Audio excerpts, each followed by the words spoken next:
Everybody who decides to follow Christ will find themselves in a wilderness season. This is an inevitable part of a journey. And when I say wilderness season, I'm referring to that time in our journey where maybe we've been given a vision or a dream, or we have some clarity on what we are supposed to do or what we're called to do. And then life seems like it goes to chaos. Like everything seems dark. You don't know what's going on. It seems like everything around you is just going wrong.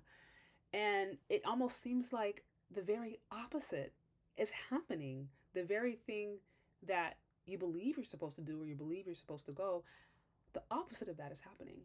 And that is what I define as a wilderness season. Now, if you're familiar with the story of the Israelites in the Bible, right? And this is where basically God went to the Israelites who were at that time were enslaved, and he says, "Hey, I'm going to free you guys. I'm going to bring you to a land of milk and honey. You guys are going to be able to live lavishly. You're going to enjoy the fruit of the land. You're going to be free." And so he gives them this beautiful promise. They're like, "Yay, yay, finally." And God takes them through all these miracles and gets them out of slavery. As soon as they get out of slavery and they're on the way to the promised land, they go right into the desert, right into the wilderness. And it is dry and it is ugly and there is nothing there. And it looks the total opposite of the land of abundance that they were promised. And so in that time, we see all kind of different stuff, testing, and they fall into idolatry, God gets mad, folks get killed, there's a whole bunch of different drama. But there are a couple of key lessons that I think we can really glean from the wilderness season, right? And the first thing is the wilderness is a place where God tests our senses. He tests our faith because the Word of God says that we walk by faith and not by sight. So, in order for us to understand whether or not we truly are living by faith, aka we are living by what God tells us and not by just what we see, God literally puts us in situations where what we see looks different than what He told us. And at that point, He's testing, do you and will you believe what I say above these natural circumstances? Because as Christ followers, we are meant to live by the word of God. We are meant to live by the power of the Spirit and by what God says, not just by how it looks in the natural realm. And so we test our senses to see, okay, are you going to believe what I say? Are you going to hold on to my word? Or are you going to be changed and are you going to be discouraged by how it looks? So we test our senses.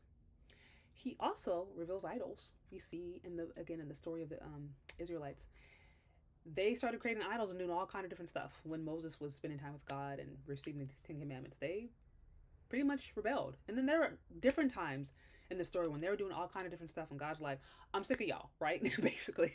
And so that is a place where He reveals actually what is inside of our heart, what is going on with us, what do we believe, what needs to be eradicated, because ideally we don't want to take those dead mindsets, those dead ideas. We don't want to take that slavery mindset, that sinful mindset, that toxic mindset into a new environment, into the promise God has for us, or else we can start to undermine the promise, or we can start to bring negativity into that promised place, to that promised land. And so God is using that in between time, that wilderness, to deal with all those things that will eventually be a hindrance, or that could be a hindrance to where He's taking us. And then it's also a place where God reveals Himself to us. He reveals who He is. He reveals His love to us. Because if you think about it, God brought them to a place of the wilderness where there was no food, there was no water, they had nothing. He fed them with angels' food.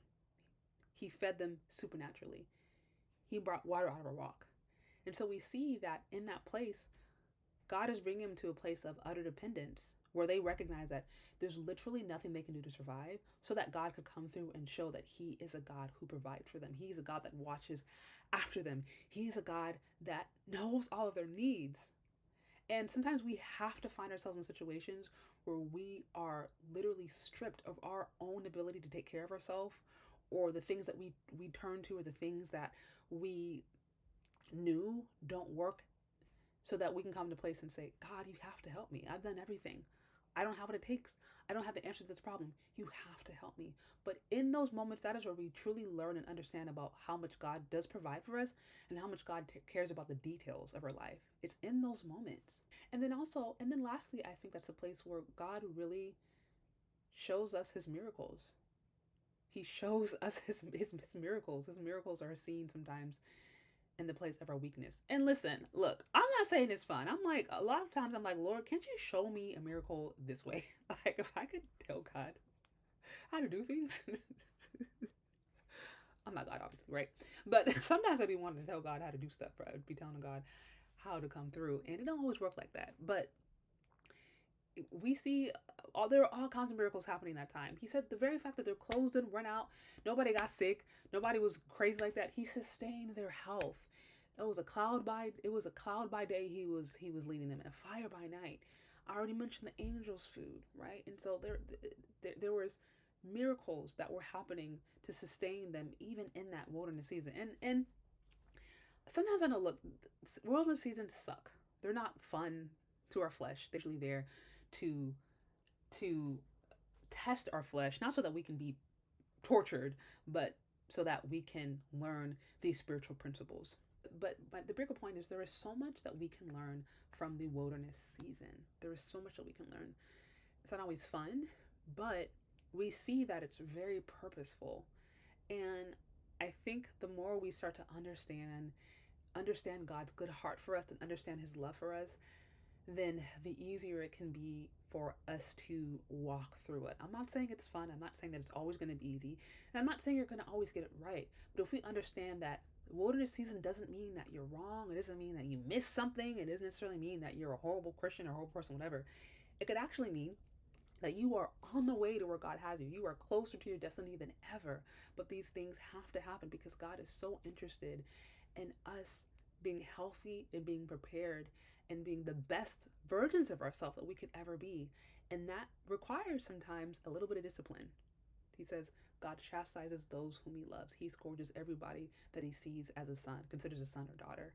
And also says discipline, it doesn't feel good in the moment, but when it is done, it produces the fruit of righteousness, right?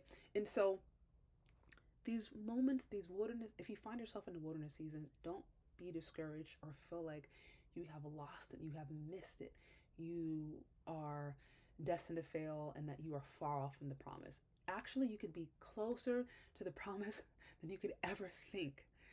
But just understand that this is the journey that God takes us through. This is his ways. He's constantly pruning us, he's constantly making us more like him, and he's constantly wanting to reveal how much of a good father and a loving father he is. And sometimes that means he will walk us through the valley of the shadow of death, or also known as the wilderness. But anyways, that's what I got. What do you think? Do you agree? Do you disagree? Do you have any thoughts on this? Do any of you guys find yourself in the wilderness season? And what are you doing to survive and thrive in this tough spot as you are journeying towards where God has you? Let me know. Thank you so much for listening if you've gotten this far, and we'll talk later, okay? Bye.